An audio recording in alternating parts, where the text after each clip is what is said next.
Namaskar. It's show time again. I'm Mrs. Manjusha Kelkar, a passionate teacher at heart and counselor by profession. I am a founder of a platform named Breakthrough Higher Education, and I am passionate about guiding students for their medical journey in India and abroad. And in the series of many interviews which I have taken up till now, we have tracked the journey of MBBS doctors, that is MD, MBBS, everything we have tracked, including a nurse practitioner. And today in the series, I'm going to track journey of a physiotherapist. She is young. When I talked to her, I felt, oh, she's very young and settled in US. That's what I felt. So without further delay and not even announcing her name, I would like to call Nimisha and ask her to introduce herself. Hello, Nimisha. Hello. So, just tell us all something about yourself. We have got viewers here, so just let us know about you. Well, first of all, thank you for giving me this opportunity. My name is Nimisha Nerurkar, and I work here as a therapy director in US. I came Mhm. here in 2015 to do my doctorate in physical therapy, and since 2017, I have been working here as physical therapist. And now, since 2020, I have been working as a therapy director, managing a team of 12 to 15 therapists in a skilled nursing Mhm. facility. Oh, great, great, great, great. Before going to your journey, I would like to know, Namisha, why this branch? Why not any other branch? And how you arrived? Was there a moment of realization that I want to go to this branch? Because in India, back here, the kids are young when they choose their branch.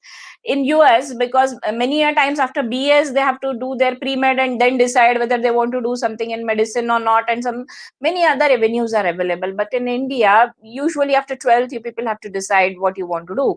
And as I believe and understand that you have done your graduation in India, so what was this moment when you decided to do this particular branch?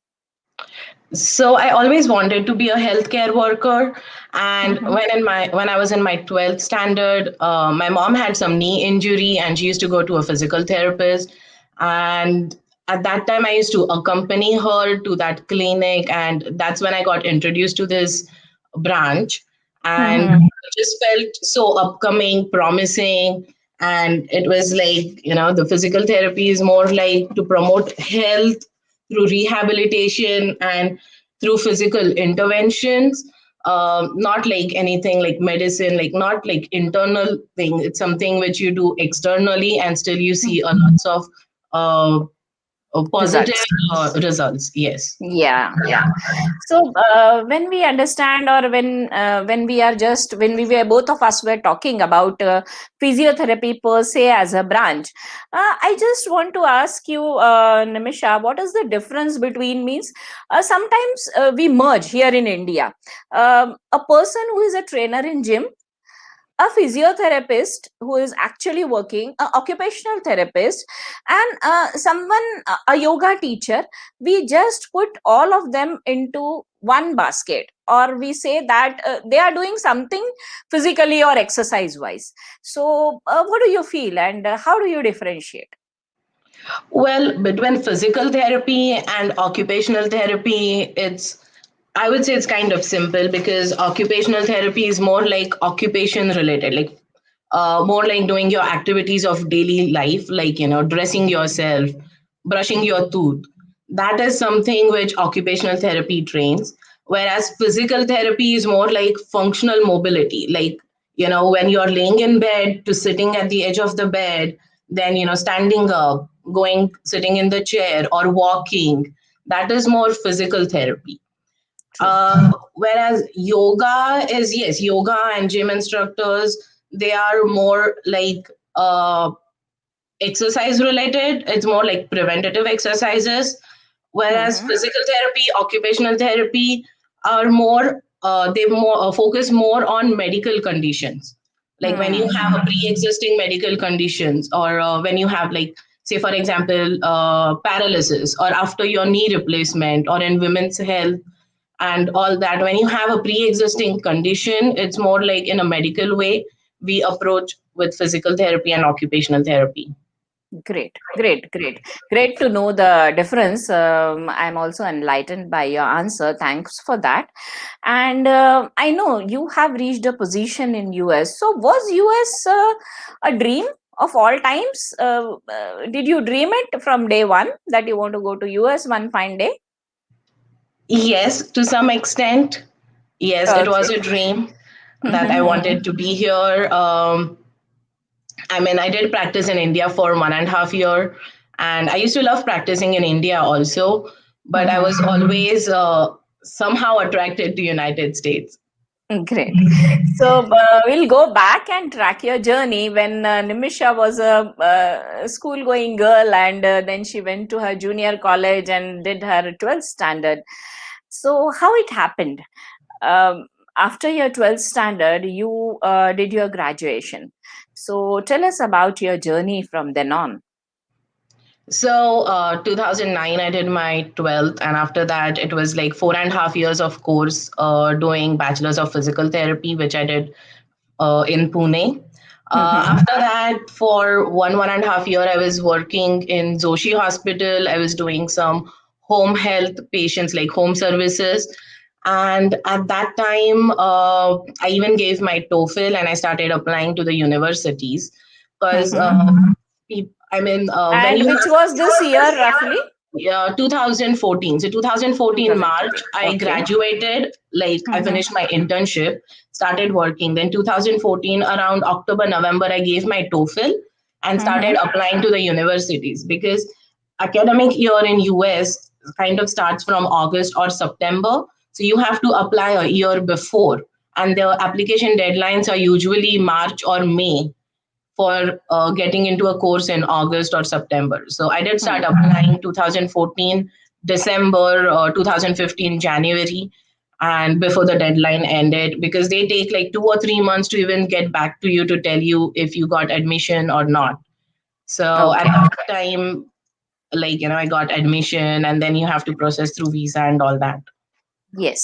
So any experience which you could narrate when you were studying in India back here doing your bachelor's?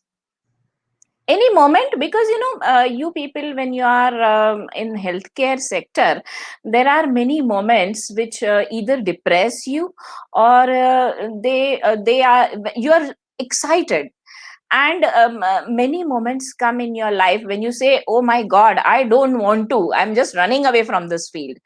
Was there any moment at any point of time in your life when you are here doing graduation here in India? Well, I mean, there were some wow moments. I never felt like running away from this for sure, but there Great. were wow moments when I used to see my professors or my senior treat some patients, and then you see that how they are improving and everything.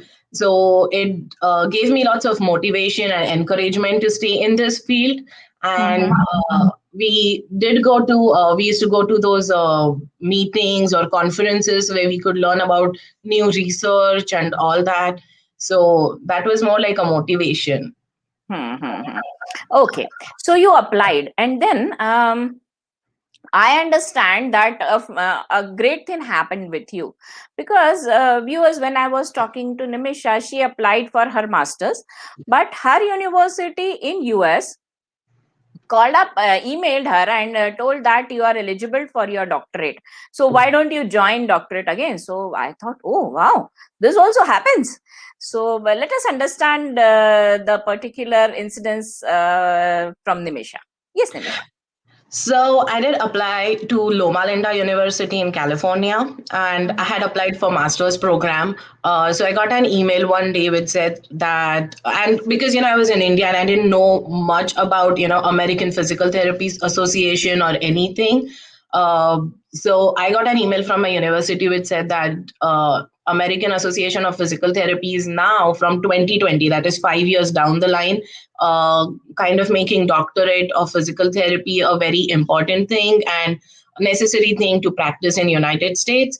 And they said, because your GPA is good, we would highly encourage you to apply for that course, which was like 18 months. So Mhm. that's what, though, I mean, actually, my university student counselor was the one who introduced me to this doctorate program. Oh, great. And everything was happening online through emails, I feel. Yes, yes. Yes. So basically, what is the duration of masters? Masters is 11 to 12 months, like 1 year, Okay. and And six doctorate months is, more will get you doctorate. So you can yes, directly, we can say that it's a integrated course, masters plus doctorate, something like that from Indian perspective. yes. And in Okay. that email, it specifically said that you can get admission even after your bachelor's for this program Mm-hmm. because of your GPA. So Okay. that was one good thing. Okay. So, students out there, whosoever are watching, I would encourage that you get your good GPS so that you can directly go for your doctorate, or as in India, we can say integrated masters and a doctorate degree. So, yes, please. Then, what happened exactly? How you took the decision? How your family reacted? Because most probably they beforehand knew that you are trying for US. So how they reacted when you actually got the invite, and you said that, oh, I am going to proceed now. Well, they were excited, nervous at the same time because at that time I was 22 or 23, and then I had not gone out of India by myself at all. Like, everywhere I used to go out with my parents or any. So, everyone. So, they were kind of excited and nervous at the same time. I remember my parents calling their friends and trying to introduce me to people who are in US. So, and when you're in India, you don't know like how far the states are in US. Like East Hmm. Coast to West Coast by flight itself is like 6 to 7 hours. It's like a huge country with 3 hours just time difference.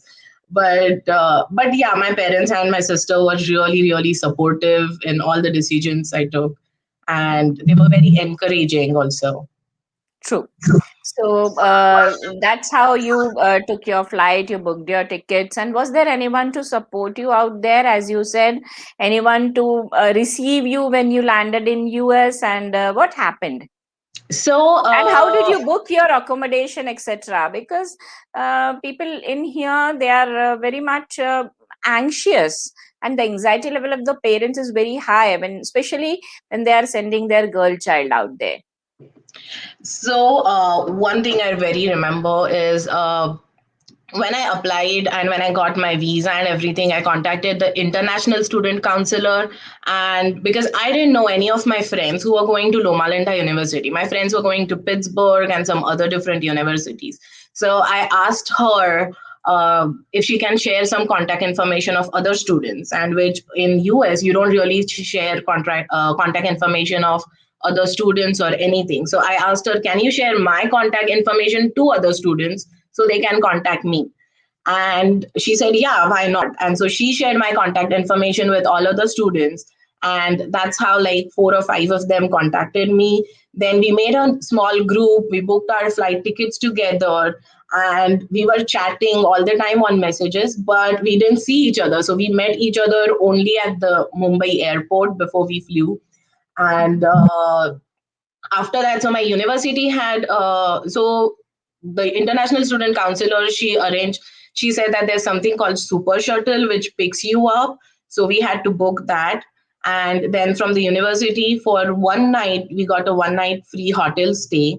So which hotel they made arrangement in, so the international student counselor had sent the link and everything. So me and my other friends, we booked it for next 2 3 days before we could go. And but my university, it had housing center where you could go inquire about rents and all that, like houses for rent. You There were dorms. So it's kind of not that bad. Of course, it's like, it makes you nervous or anxious thinking it, but it was something good to experience. Okay, so then your journey started. You were enrolled in your university. You started with your studies, and I'm 100% sure that your 18 months experience must have been very good. And were you working part time? The allowed hours, that is 20 hours per week. Yes, I was working as a teaching assistant under a professor and he used to teach entry level DPT students over here. So I used to coordinate his classes, check their exams, help him with all other stuff like managing classes and all that. That So was you also were a a great TA, experience. yeah. Yes. Okay. Mhm. So being a TA, you must have been into the zone completely full time with the professor and doing other activities as well as studying on the campus. So it must have been a great experience. And your doctorate has some thesis work to do. No, this is like more like a clinical doctorate. So it did not have Mhm. any thesis, but we had to do some kind of internship, which I did it in a pediatric clinic. I think it was for 3 weeks or something. Okay, great, great, great. So this was which year? Which year you did your finish your doctorate? Which was this Uh, year? 2017. Yes. So in 2017, you finished with your doctorate. Parallelly, you were full time working as a TA in your campus all the Uh, 18 months. yes, like 20 hours, not full time, part Yeah, time. yeah, part time. That is 20 hours per week. But for all the 18 months, you were working as a TA. Yes, yes. What it takes to get the job of a TA? So you have to apply for it and then you have to go through interviews. Your professors call you for interviews. I mean, you have to apply, submit your resume. It's as good as applying for a job. So Mhm. apply for it, submit your resume, and then they call you for the interview. If they like you, they choose you, that kind Oh, of stuff. okay, great, great, great. And roughly whatever the minimum pay scale requirement per hour was there, it must have been paid to you according to Yes. 20 hours per week. Okay, and by the time you have to cook on your own as well. Yes, Yeah. you have to do everything on your own. You have to cook on your own, clean on your own, wash your clothes, do your laundry, and everything by yourself. What was the distance of your housing accommodation to your university, or you were living in the Uh, university campus? 20-25 minutes walking. It wasn't Okay. that bad. It was on the university Mhm. campus only. Okay, so you used to walk daily. Nothing like taking a public transport or anything like that. No, no, no. Okay, how are the winters there? Well, when I was in California, it was Southern California, so it wasn't that bad. When I Mhm. moved to Maryland, I was first introduced to winters and snow and everything. So, what is the weather like in Maryland? So Maryland, it's really cold. Winters are really, really cold. Like it goes in -degree Celsius. So, and we So you do have to have be snow. prepared. Yes, you have to be prepared. You have to buy your groceries and everything ahead of time. And plan ahead, like for next 3-4 days at least, like because of weather conditions. But you get a proper warning and all that, so that is good. Okay, so after you did your doctorate, what happened after that? After I did my doctorate, I applied for jobs and then I started working as a physical therapist in a skilled nursing facility in Mhm, May 2017. mhm, So basically in US, it's like there are four kinds of settings which a physical therapist usually work. One is hospital settings, which is more like acute conditions. Acute as in, 3-4 days right after the operation, you can say is acute, or for 1 or 2 weeks right after your stroke or your paralysis attack is kind of acute condition. Then skilled nursing facilities where patients come for rehabilitation or subacute conditions, like 4 or 5 days after your hospital admission or after your surgery, they come to skilled nursing facility so that they can get better, get on their feet, and then go home, like get completely independent. And then there is home health, which is like exactly the same as Indian home services, whatever we do in India. And then outpatient clinic, like clinics in India. That those two are the same thing. The only different concepts which we have here is hospital and skilled nursing facility. Because many like skilled nursing facility is more like for old people, because most of the old people they live alone at home, so it's difficult for them to take care of themselves. So in skilled nursing facility you get nursing services, you get therapy services, and if you have to go to appointments, like follow up appointments, like after surgery in like 2 or 3 weeks you have follow up with your surgeon for removal of your stitches or anything. So that everything is covered in a skilled nursing facility. So So that's right why. now you are working in a skilled nursing facility. Yes, I'm working in a skilled nursing facility. So now you have finished your doctorate, you got up your job, and Nimisha, I studied your biodata. So it said that you also have done your MBA. So how was your experience of doing an MBA? And I think the basic target or the long term goal or the achievement is to become like your role model. One day, maybe you would like to set up your own facility, and for that you did your MBA. How true is that? It is very true because I was always interested in administrative part of physical therapy also, and so while working in 2017, I felt like I should pursue some some degree in management, and that's why I did MBA in healthcare administration. Um and it was good to learn more about business aspect of any business. Hmm. So MBA in healthcare administration, they just taught us business aspect of all the businesses. So particular for my field, when you are just a physical therapist, we don't really think about profit and loss and all that. But with MBA, that is something that taught me to think about more about finances and how to market yourself and all that. Hmm. Yeah, it must have been a great experience, I think so, because Yes. after doing your doctorate, you went on to do your MBA also. So I think you have grown an overall perspective of a physical health scenario which is prevalent in US. So it leaps and bounds you are supposed to grow henceforth. So what about the visa status, Nimisha? Right now you are on H1B. Yes, I'm on work visa. You're on work So visas. after your Okay. student visa, your employer apply for your work visa, and then there's this whole sponsorship and lottery process and everything. Yeah. So you landed up with your H1B, and right now you're working. So where do we see Nimisha 10 years down the line? Honestly, to be like climbing up the ladder, and right now I'm managing just one facility.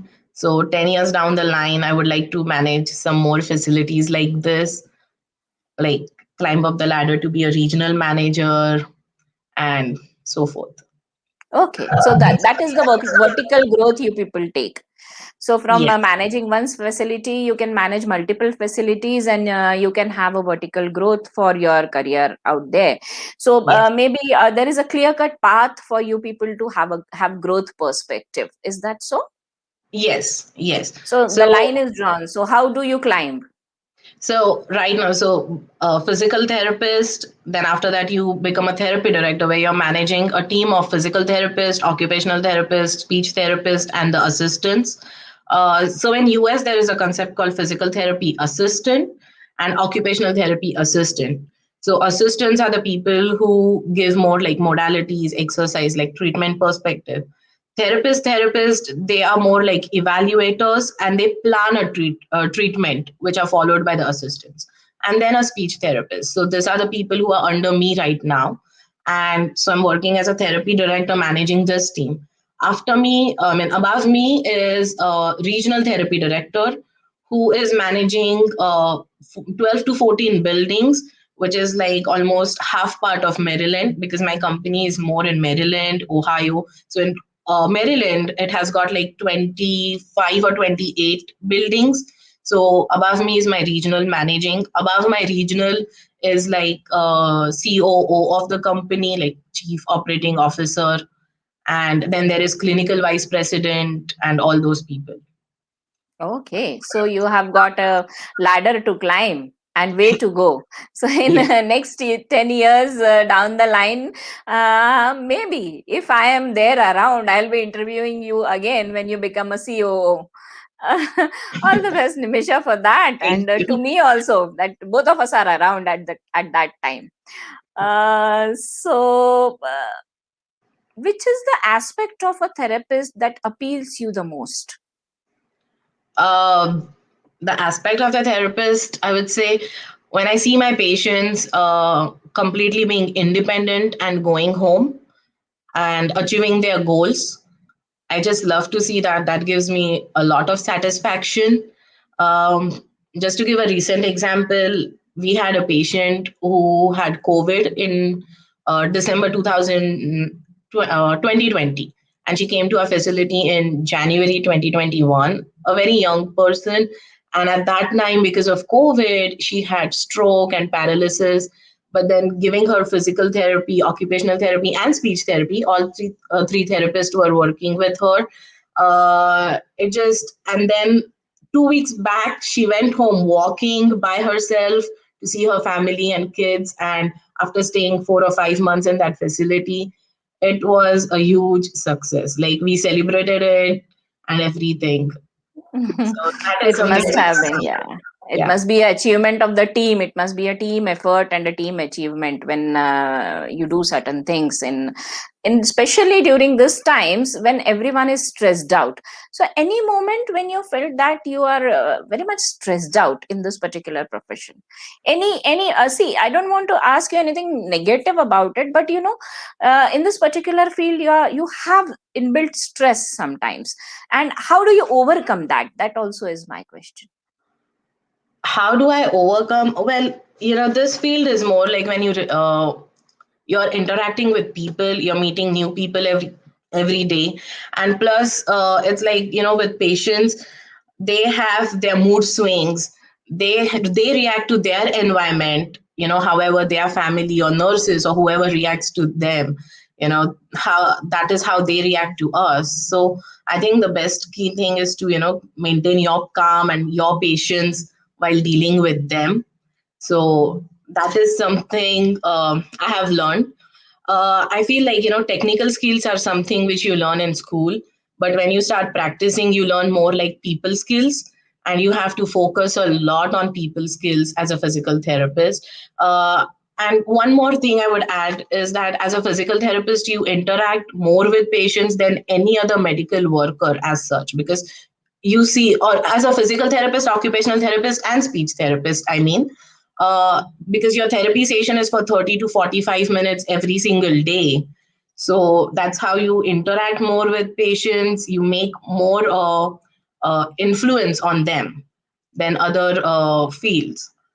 So, yes, there were lots of stressful moments when it was difficult to understand someone, when it was difficult to achieve their goals, or when you see your patients are losing their motivation to do, it is kind of stressful.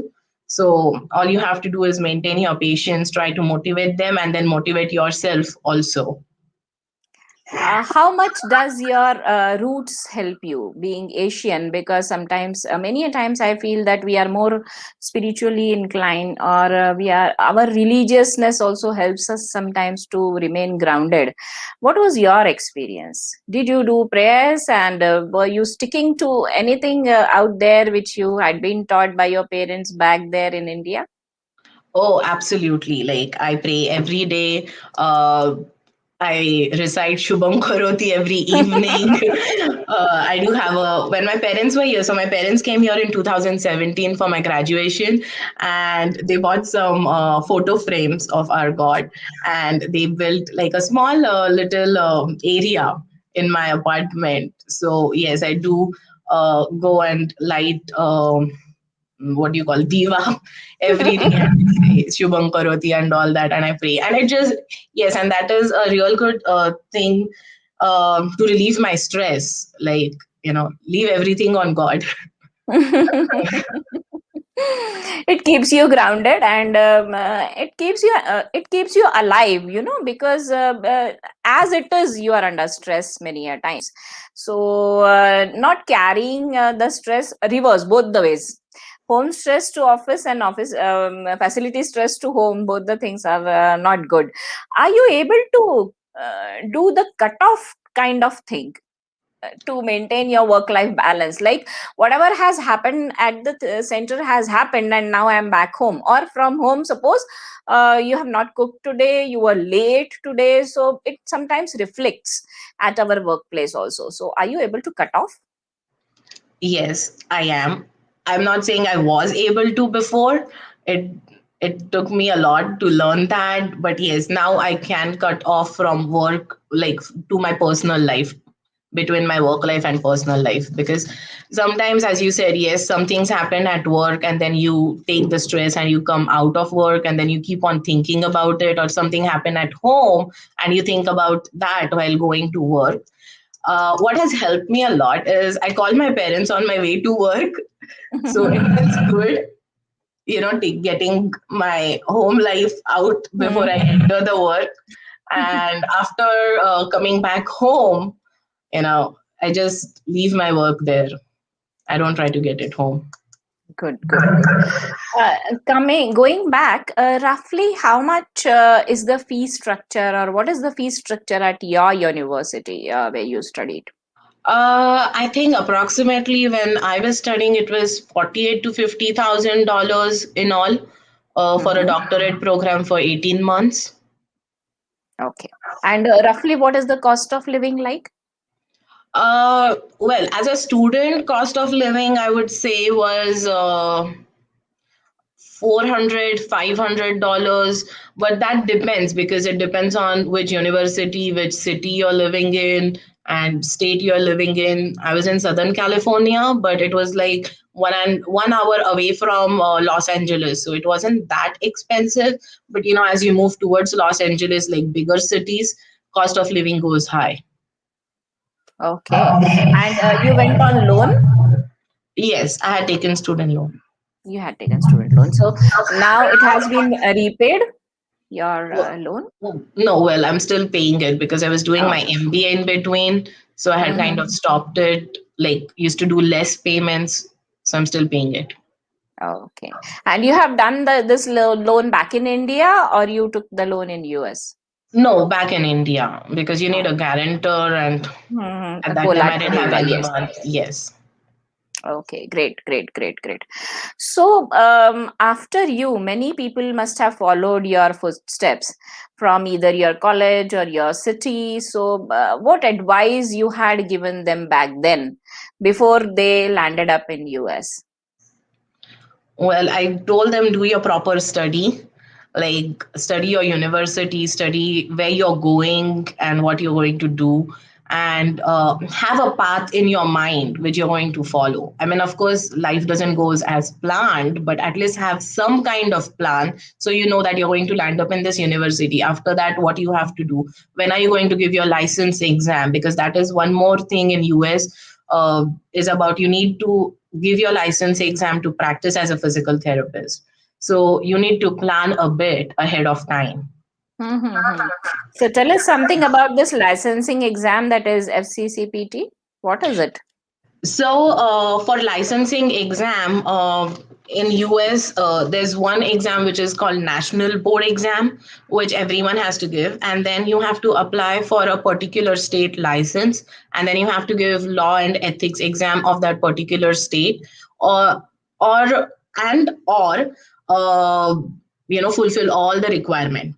So FCCPT is Foreign Credential Association. So you have to get your foreign degree, like bachelor's, which I had done from India, get evaluated by them, so that they know that it's equivalent to a master's degree or a doctorate degree in US.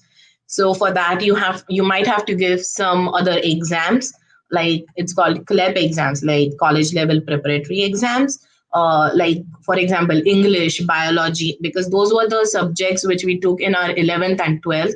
But in US, they don't consider your studies from 11th and 12th, because in US till 12th is high school, so they don't consider that. And then after high school, they people here, they do English, biology and courses like that in a community college, or take those CLEP exams in order to get into a degree course. So for us, because after 12th, we never had those subjects. So I had to come here and I had to give those exams, then apply for evaluation. After my evaluation came through, then apply to FSBPT or to give, that's, I think, Federal Board of Physical Therapy, to give national level exam. Once you get your national level exam, you can apply for the license in that particular state and you get the state license. This exam happen parallelly when you are studying, or after your doctorate you have to do all this? So I did my exam parallelly when I was studying. This exam occurs like 4 times in year. I think January, April, July, and October. Those are the 4 times this exam happens. And I did it in July 2016 while I was studying. So, but before that, so when I came in 2015 September, I started to give those exams like English, biology. Then I started with my evaluation. Once I got my evaluation, I applied to state of Maryland. So they approved me to give the license exam. I went ahead, gave the license exam. After that, I have to send my score back to state of Maryland and then give their law exam and do some background check. And after that, I got my license, I think 2016 October-ish, September, October, like 2-3 months after my license exam. And even now that when I have to transfer my license from one state to other state, I don't have to give the national exam. I just have to transfer the score to that particular state. But I might have to do evaluation again. It depends on state to state. Every state requirements are different. So you have to fulfill that state requirement. The only best part is you don't have to give national exam again. You just have to give law ethics exam and complete the requirements. Okay, so this track everyone has to understand that license exam is there. Apart from doing your doctorate, you also have to appear for your license exam. It is nothing automatic. There is nothing like automatic that once you get your doctorate degree, you simply go and register and now your license is done. It's nothing like that. You have to appear, you have to get an equivalence, and this can happen parallelly. When you are studying for your doctorate, you can do this parallelly. So even before you get your doctorate degree, you can get your license. Nothing like that. After that, you have to take all your documents and submit. Is Oh that no, so? you can get your license before you get your doctorate degree. Okay, So because you have established an equivalence. yes, so there are two type of evaluations I would like to add here, which I did from FCCPT. One was for license purpose, and the other one is for your visa purpose. So for visa purpose evaluation, now you require a doctorate degree, like a US equivalent doctorate degree for visa purpose, and there are way many credits you need to complete. So that evaluation I had to again do because of my visa, but I got my license when I was doing my doctorate. And after that, after my doctorate, I went ahead and did another evaluation, which is called Type 1 evaluation. And that is done for the visa purpose. Okay, great. So after this, you don't have to renew it. You have to renew your license. Every state has different laws, either 2 years or 3 years. So in state of Maryland, you have to renew it every 2 years. To renew your license in state of Maryland, it requires 30 hours of continuing education, which you can take in form of webinars like on computer, online courses, or you can go in person. Like how we have workshops in India, the same thing like that. But they count all those hours towards upgrading or updating your knowledge and renewing your license. Great, great, great. So, very good journey and very good insights into what it takes to get license to practice in US and continue your journey there. Because only studying is not enough. In medical field, there is no shortcut. You have to understand that first you have to get license to practice in whichever state, whichever country you are going, because you people are dealing with human body. You're not dealing with machines, and here is the difference between an engineering degree and a medical degree. Because with engineering degree there is nothing like having licenses or renewal of licenses, which is very true in the medical field. You have to do that. You have to get a license to practice dealing with human body, and it's a precious thing. Great learning experience and insights for me also today. So before we close down today, Nimisha, which is see, almost 40 minutes are over, and it was great talking to you. So before closing down, what is one skill set which you would like to identify for becoming a very good physical therapist? As I said, people skills. People skills are the skills, like as you said, like with engineers and all that, you're more towards a technical thing. With physical therapists, you deal more towards, patients, your people, humans. So people skills are something which I think, if you think you're a people person, you can interact, you can start a conversation. Then that's something I would say is a good quality for physical therapists. Okay. So, any advice to your juniors who want to take this path? As I said, like study it before, study where you're going, study the country, study the university, study the path you're going to take, and then you know that you can do it, and what your passion is, what you love to do. Just follow it, and that hard work and everything will just come automatically once you know your dreams. Yes. Okay, great, Nimisha. So I think we will close down today's session, and this coming Sunday, I'll introduce you to one more person who has traveled the path to Canada. She also is a licensed practitioner out there in Canada. So do watch this coming Sunday.